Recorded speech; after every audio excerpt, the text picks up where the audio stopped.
In breaking news, the Vatican has confirmed Pope Francis has died. Just hours after an appearance during the holiest weekend of the Christian calendar, the Catholic world is in mourning. He had been in critical condition due to double pneumonia and a lung infection. 265 popes had come before him, but his was a papacy of firsts.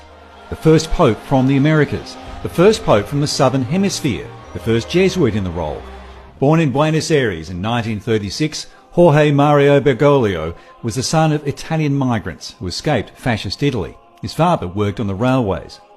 He was a born fighter. As a child, an infection meant part of his lung had to be removed. Jorge graduated as a chemical technician. His first jobs were as a janitor and a bar bouncer before choosing the path to the priesthood.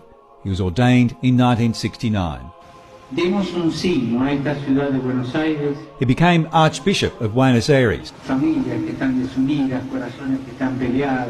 in 2001, he was made a cardinal by Pope John Paul II.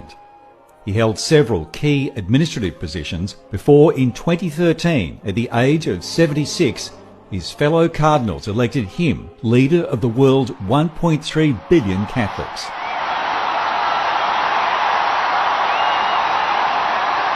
Taking the name Francis, the patron saint of animals and helper of the poor. Buonasera.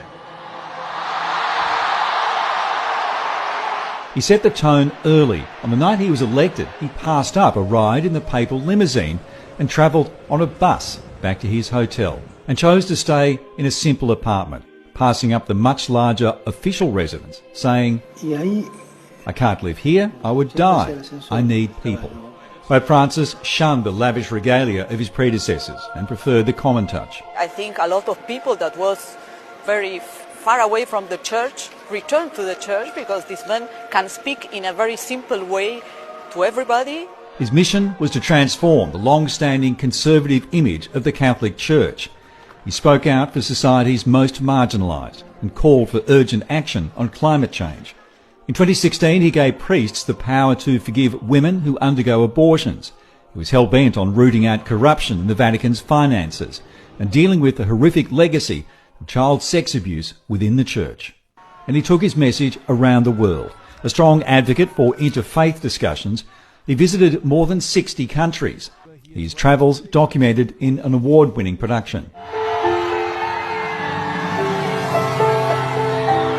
The pandemic couldn't stop him. War, the only barrier, leaving him to pray for the victims of the Russian invasion of Ukraine, and it brought him to tears.